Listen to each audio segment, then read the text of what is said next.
Então, a ideia de ética, né, para a gente entender de uma maneira inicial, mais simples, seria o seguinte. Imagine, né, um grupo de pessoas que precisa decidir sobre alguma questão. Né? Cada pessoa tem, ou cada grupo de pessoas tem os seus interesses particulares, seus desejos, suas motivações. Né? Só que não dá para realizar todos, né, da forma como as pessoas querem. Então a ética aparece nesse momento, quando a gente precisa decidir para o coletivo, o melhor para o coletivo, né, e tentar atender o máximo possível de cada desejo particular. Aí nós temos uma questão de caráter ético. Né? Se a gente pensar com relação para ter uma divisão fácil de entender também, diferença entre homens e animais.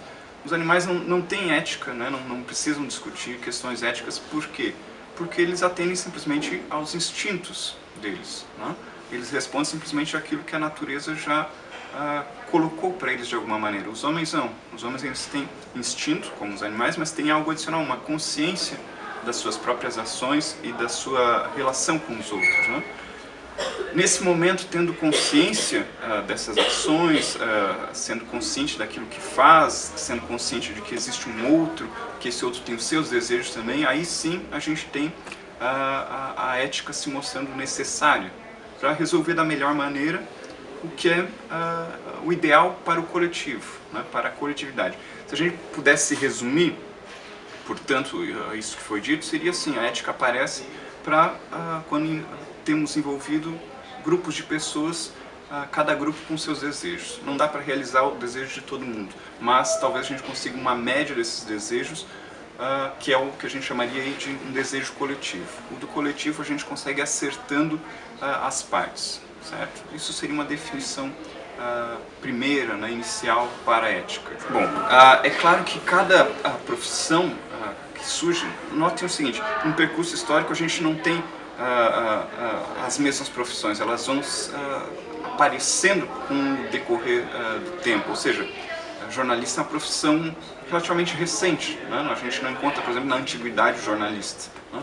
Se nós temos uma profissão nova com demandas novas, então talvez a gente possa pensar que existem demandas éticas que surgem com o tempo, pensando no link com as profissões. Se as profissões não são as mesmas durante toda a história, foram surgindo novas profissões, consequentemente foram surgindo também demandas novas, ou seja, novos problemas entre os grupos e novas questões a serem debatidas para chegar a algum consenso para tentar resolver da melhor forma possível. Então, acredito que sim, a gente possa pensar que questões éticas surgem de acordo com as profissões também, não só por causa das profissões, mas com as profissões também. Diversas teorias ou escolas, né, que se dedicaram a estudar a comunicação na sua versão moderna, ou seja, considerando aí o século XX em diante, né, o século XX até os nossos dias.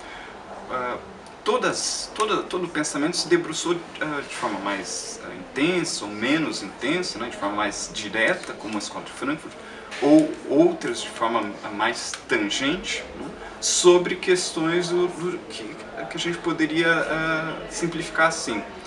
Como deveríamos utilizar a comunicação? Né? Qual seria a forma ideal de utilizar os meios de comunicação? Isso temos aí, portanto, né, a ilustração de uma questão ética. Né? Quando a gente toca em questões de conduta, né, como resolver? Fazer assim ou fazer de outro jeito? Estamos aí no centro da questão ética. Né? Como decidir isso? De fato, para a Escola de Frankfurt a gente tem, né, pelo menos a sua vertente mais popular, aquela que ficou mais conhecida, nós temos um pensamento que poderia dizer bastante negativo. Sempre que se fala de Escola de Frankfurt, a gente pensa uma crítica forte ao uso dos meios de comunicação, uma crítica forte ao que seria a decorrência desses meios de comunicação, que é a sociedade de massa, todo mundo pensando igual, todo mundo pensando, sendo de certa maneira conduzido ou enganado pelos meios de comunicação, enquanto uma elite coordena esses meios de comunicação. Né? Portanto, para a Escola de Frankfurt, de forma simples, seria assim, né? Uma elite que, através de certos meios de comunicação, controla uma massa que está embaixo, né? No sentido de sendo controlada por quem está na parte superior. Né? conduzindo os meios de comunicação, dizendo o que as pessoas devem fazer, né, como as pessoas devem pensar e como devem agir. Né.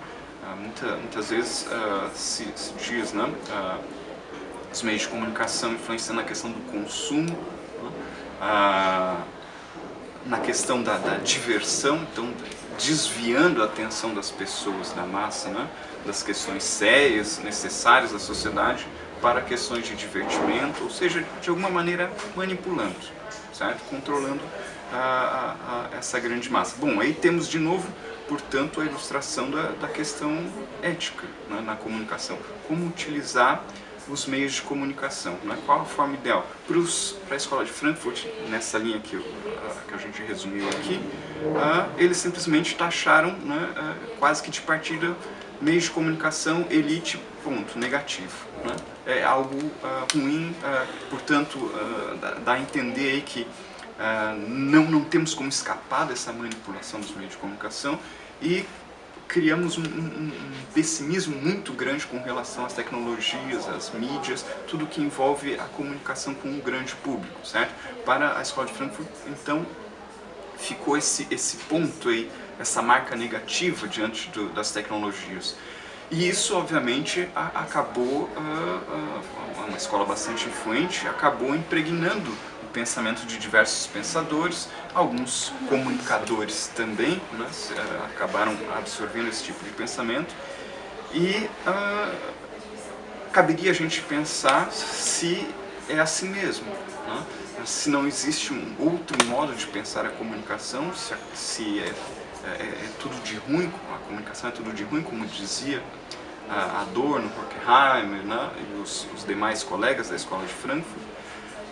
Eu acho que não. Acho que temos outros modos de pensar, obviamente, sem deixar de lado o pensamento desses grandes pensadores, né, não ignorando, mas pensando uma outra possibilidade, talvez ao modo que o próprio Benjamin, que também era da Escola de Frankfurt, mas que tinha um pensamento um pouco mais otimista. O que dizia o Benjamin? Né? Que talvez não só uma elite, né, pensando em questões econômico-capitalistas, né,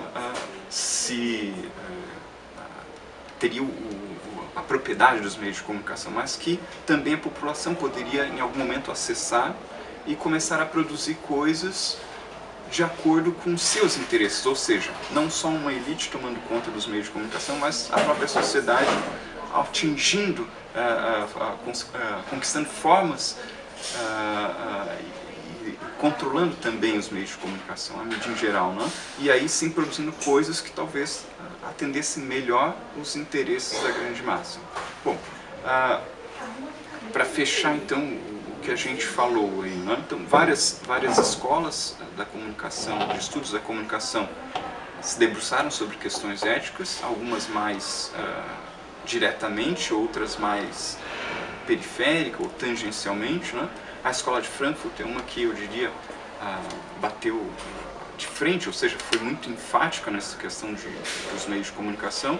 Pode também pensar que exista outras maneiras de encarar, né? A Escola de Frankfurt não descobriu uma grande verdade e absoluta sobre o uso da mídia. Acho que ela revelou uma parte importante, né, do que estava acontecendo na época e talvez aconteça em grande medida até hoje, mas que não é absoluto, não é um discurso que deve ser levado como verdadeiro, né, o mais verdadeiro que os outros, não.